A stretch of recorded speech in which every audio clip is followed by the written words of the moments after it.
ओम। प्रश्न उपनिषद। भारद्वाज पुत्र सुकेशा शिव कुमार सत्यकाम गर्ग गोत्र में उत्पन्न, सर्वयानी, कौशल देशीय, आशल्ययन, विदर्भ देशीय, भार्गव और कत्य का परपौत्र कमंदी, ये ब्राह्मण प्रायण और ब्रह्मनिष्ठ सभी ब्रह्मा की खोज करते हुए भगवान पिपलाद ऋषि के पास यह सोचकर कि ये हमें उस विषय में सब बताएंगे, हाथ में संविदा लेकर गए। तो ये सब ऋषि कुमार भगवान पिपलाद ऋषि के आश्रम में गए, जो ब्रह्म ऋषि थे, जिन्होंने ब्रह्म का अनुभव किया था। तो उनके पास वे गए और संविदा हाथ में ले गए। संविदा का मतलब होता है कि समर्पण कर देना, ब्रह्म की खोज करते हुए। तो ये सब ऋषि कुमार उस ब्रह्म की खोज करते हुए, जो आध्यात्मिक मार्ग में चले हुए थे, जो अपनी स्वयं की खोज में लगे हुए थे, जो ब्रह्म जिज्ञासु थे, वे सब भगवान पिपलाद के आश्रम में गए और संविदा लेकर वहाँ जाकर समर्पण कर दिया और कहने लगे, हे भगवान, आप हमें उस ब्रह्म के बारे में बताओ और उस ब्रह्म का ज्ञान दो। उन सभी से ऋषि ने कहा कि आप तपस्या, ब्रह्मचर्य और श्रद्धा से युक्त होकर 1 वर्ष तक यहाँ निवास करो। आप यहाँ पर मेरे आश्रम में निवास करो और ब्रह्मचर्य का पालन करो और अपने अंदर श्रद्धा उत्पन्न करो और 1 वर्ष तक यहाँ निवास करो। 1 वर्ष तक जब तुम्हारे अंदर वो ब्रह्मचर्य रुक जाएगा और वो श्रद्धा प्रकट हो जाएगी, फिर तुम अपनी इच्छा अनुसार प्रश्न करना। महर्षि ने कहा कि अभी मैं तुम्हारे प्रश्न का उत्तर नहीं दूंगा, पहले आप यहाँ रहो और ब्रह्मचर्य का पालन करो और अपने अंदर श्रद्धा उत्पन्न करो और समर्पण उत्पन्न करो। जब तुम्हारे अंदर श्रद्धा उत्पन्न हो जाएगी और ब्रह्मचर्य आ जाएगा, तुम फिर अपनी इच्छा अनुसार जो तुम्हारा प्रश्न है वो प्रश्न करना। यदि मैं जानता हूँगा तो तुम्हें यह बता भी दूंगा। तो महर्षि ने यह भी नहीं कहा कि मैं बता दूंगा। महर्षि ने कहा कि अगर मुझे पता होगा आपके प्रश्न का तो मैं आपको बता दूंगा, लेकिन आपको यहाँ मेरे आश्रम में 1 वर्ष तक पहले निवास करना पड़ेगा और ब्रह्मचर्य का पालन करते हुए यहाँ तुम्हें रहना पड़ेगा। अब कत्य परपौत्र कम्बंदी ने उनके पास जाकर पूछा, भगवान, किससे यह संपूर्ण प्रजा उत्पन्न होती है? तो जब उनको 1 वर्ष हो गया तो 1 वर्ष के बाद जो कत्य ऋषि के परपौत्र थे कबंदी, उन्होंने महर्षि जाकर पूछा कि भगवान, आप कृपा करके ये बताओ, मेरे प्रश्न का उत्तर दो, ये जो संपूर्ण प्रजा है पृथ्वी पर, ये कहाँ से उत्पन्न हुई है, किससे उत्पन्न हुई है? तो वे उससे बोले कि प्रजा उत्पन्न करने की इच्छा से प्रजापति ने ही तप किया। उसने तपस्या करके रई और प्राण का यह जोड़ा उत्पन्न किया। ये दोनों ही मेरे अनेक प्रकार की प्रजा को उत्पन्न करेंगे। तो प्राण को उत्पन्न किया। प्राण को किसने उत्पन्न किया? वो जो चेतन शक्ति है, उस चेतन शक्ति से प्राण उत्पन्न हुआ और ये ही इस संसार को चलाएंगे। आदित्य ही प्राण है और चंद्रमा ही रही है। ये जो कुछ स्थूल और सूक्ष्म है, ये सब रही है, अर्थात मूर्ति मात्र ही रही है। तो अब कह रहे हैं ऋषि की वो जो आदित्य है वही प्राण है और रही क्या है? स्थूल और सूक्ष्म जगत। जो स्थूल और सूक्ष्म जगत है वो सब रही है। तो ये स्थूल और सूक्ष्म जगत उस परमपिता परमात्मा से उत्पन्न हुआ है। उदय होता हुआ सूर्य जब पूर्व दिशा में प्रवेश करता है तो उससे यह पूर्व दिशा के प्राण को अपनी किरणों में धारण करता है। उसी प्रकार जब वह दक्षिण, पश्चिम, उत्तर, नीचे, ऊपर और अवान्तर दिशाओं में प्रकाशित करता है, उन सबके प्राण को भी अपनी किरणों में धारण करता है। तो सूर्य का उदाहरण देकर वो समझा रहे हैं, लेकिन इसका अर्थ यह है कि जब चेतन शक्ति में वो प्रकृति की सूक्ष्म तरंगे जो है ना, जो ब्रह्मा की सूक्ष्म तरंगे हैं, वे उत्पन्न होती हैं, तो उनकी किरणों से ये, उन सूक्ष्म तरंगों से ही सतोगुण, रजोगुण, तमोगुण से ये जगत उत्पन्न होता है। सूक्ष्म जगत उत्पन्न होता है और फिर सूक्ष्म के बाद फिर ये स्थूल जगत उत्पन्न होता है उस परम पिता परमात्मा की चेतन शक्ति से ही। ये जो सूर्य उदय होता हुआ है वेशनार और विश्वरूप प्राण अग्नि है, यही ऋचा द्वारा भी कहते हैं। तो वो जो सूर्य की बात हो रही है, वो जो परमपिता परमात्मा की शक्ति है, उसको सूर्य कहा गया है। उसको सूर्य की संज्ञा दे रहे हैं ऋषि कि वही विश्वरूप अग्नि है, प्राण है। उसी से ये सारा जगत उत्पन्न है, उसी से ये सारा सूक्ष्म और स्थूल जगत उत्पन्न है। विश्वरूप रश्मिवान, सर्वज्ञ, सर्वाधार, ज्योतिर्मय, वह तपता हुआ सूर्य अद्वितीय है। वे सूर्य ही सहस्त्र किरणों वाला होकर सैकड़ों प्रकार से वर्तमान प्रजाओं के प्राण रूप में उदित होता है। तो वो सूर्य जो है, वो जो परम पिता परमात्मा सूर्य है, वहाँ कोई द्वैत नहीं है, वहाँ एक है। वो जो चेतन शक्ति है वो सैकड़ों किरणों वाला है और वही इस प्रजा को उत्पन्न करता है प्राण रूप में उदित होकर। तो प्राण उसके अंदर क्रिया करता है चेतन शक्ति के अंदर। तो जब चेतन शक्ति अंदर प्राण क्रिया करता है तो ये सूक्ष्म जगत उत्पन्न हो जाता है और फिर सूक्ष्म से स्थूल जगत उत्पन्न होता है। इस प्रकार उस परम पिता परमात्मा की शक्ति से ही सारा जगत उत्पन्न है। दक्षिण और उत्तर उसके दो नयन हैं। जो इष्ट और पूर्त कर्मों की उपासना करते हैं वे चंद्रलोक पर ही विजय पाते हैं, वे पुनः अवगमन को प्राप्त होते हैं। अतः ये प्रजाकामी ऋषिगण दक्षिण मार्ग को प्राप्त होते हैं, वही यह रही है, यही पृथगण है। तो इसमें कह रहे हैं कि जो इष्ट की उपासना करते हैं और पूर्व कर्मों की उपासना करते हैं तो वे पुनः उत्पन्न होते हैं, यानी उनका जीवात्मा फिर पुनः उत्पन्न हो जाता है। जो कर्म करते हैं जगत में, कर्म करके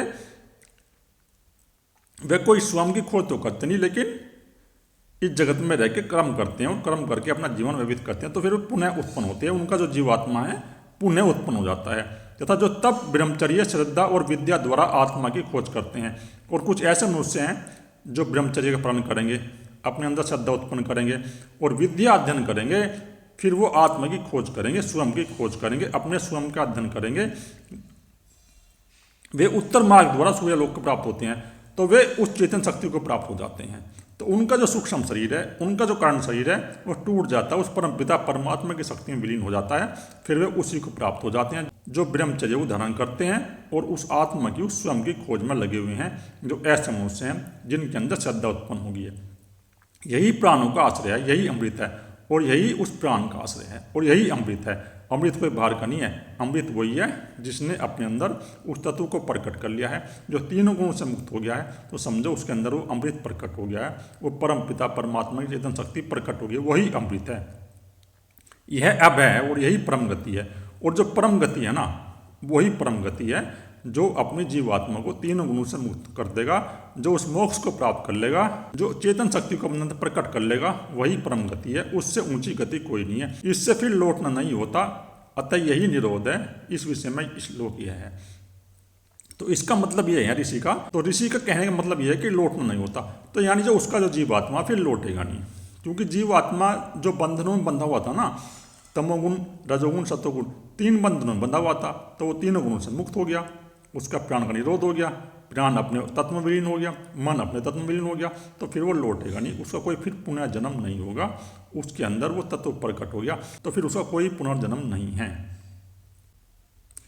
कई अन्य इसे 5 पाद वाला, सबका पिता, 12 आकृति वाला, जल का उत्पादक, देवलोक से भी ऊंचा स्थित बताते हैं। और कई अन्य उस परे होकर भी सबको जानने वाले को 7 चक्रों और 6 अरों पर बैठा बताते हैं।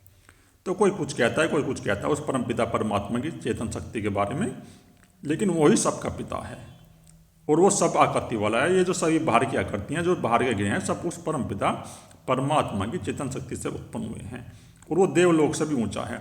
तो देवताओं से भी ऊंचा है। जो देवता है ना, वो देवताओं से भी परे है। वो मनुष्य देवताओं से भी ऊंचा हो जाता है जिसके अंदर वो तत्व प्रकट हो गया। कौन मनुष्य ऐसा है जो देवताओं से परे है? तो देवताओं से परे वही मनुष्य है जिसके अंदर वो चेतन शक्ति प्रकट हो गया है, जिसका प्राण आज्ञा चक्र पर चला गया है और जिसने अपनी जीवात्मा को इन बंधनों से मुक्त कर लिया है, जिसने इस 6 चक्रों का भेदन कर लिया है, वही परम पिता परमात्मा की चेतन शक्ति है। मासी प्रजापति है, उसका कृष्ण पक्षी रही है एवं शुक्ल पक्ष प्राण है। अतः ये ऋषिगण शुक्ल पक्ष में ही इष्ट कर्म करते हैं तथा वे दूसरे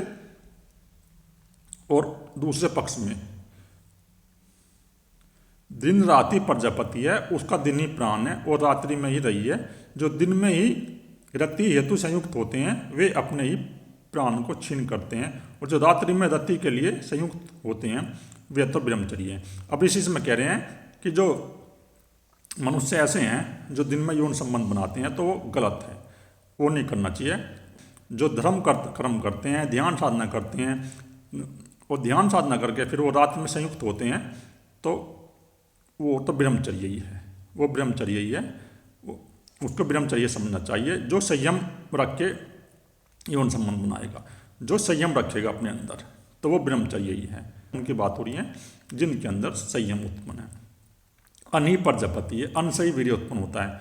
और जब हम अन्न खाते हैं तो हमारे अन्न से ही हमारे शरीर में रक्त बनता है और वीर्य बनता है, उस अन्न से ही बनता है। और वो अन्न कहाँ से आता है? वो अन्न आता है उस परमपिता परमात्मा की चेतन शक्ति से ही, और उस वीर्य से ही ये प्रजा उत्पन्न है। और फिर उस वीर्य से ही ये जो प्रजा उत्पन्न होती है, ये जो मनुष्य उत्पन्न होते हैं, वे इस वीर्य से उत्पन्न होते हैं। जब पुरुष अपने वीर्य को स्त्री की योनि में सींचता है तो ये प्रजा उत्पन्न होती है। फिर वहाँ से ही मनुष्य शिशु के रूप में प्रकट होता है। इस प्रकार जो भी इस प्रकार के प्रजापति का आचरण करते हैं वे मिथुन को उत्पन्न करते हैं। 19 के लिए ये ब्रह्मलोक है, जिनमें तप है, ब्रह्मचर्य है और जिनमें सत्य प्रतिष्ठ है। तो जो ब्रह्मलोक है ये उन्हीं के लिए है जो सत्य का आचरण करते हैं, जो ब्रह्मचर्य का पालन करते हैं, जो तप करते हैं, जो ब्रह्म की जिज्ञासा रखते हैं, जो अपने अंदर ये धारणा रखते हैं कि मुझे उस तत्व की खोज करनी है और मुझे उस ब्रह्म को अपने अंदर प्रकट करना है, और ब्रह्मचर्य का पालन करते हुए उस तत्व की खोज करते हैं। तो ब्रह्मचर्य का मतलब इसमें ये नहीं बता रही ऋषि, ब्रह्मचर्य का मतलब ये कह रहे हैं कि जो संयम से रहता है, जो राजनीतिक भोगों में लगा हुआ, जो प्रकृति के अनुकूल भोग करता है। जब प्रकृति उसके शरीर को भोग के लिए आतुर कर देती है तो भोग करता है, और जो अपने मन के अंदर निरंतर काम की चिंता नहीं करता, जिसके मन के अंदर कोई काम की चिंता नहीं है। शरीर में अगर वीर्य का संग्रह हुआ तो शरीर ने उनको कहा तो उसने फिर भोग कर लिया, उससे संतान की उत्पत्ति होगी, लेकिन उनके अंदर कोई काम नहीं है, उनके मन के अंदर कोई काम की चिंता नहीं है, वो प्रकृति का काम है। जो इस प्रकार तप करेगा तो वही उस ब्रह्मनिष्ठ को पालेगा। ऋषि का कहने का तो इसमें यही है। उन्हीं के लिए यह रज रहित ब्रह्मलोक है, जिनमें कुटिलता, अन्नत और माया नहीं है। तो उन्हीं के लिए ब्रह्मलोक है जो कोई कुटिल व्यक्ति नहीं है और जो कोई रज रहित है, ब्रह्मलोक है।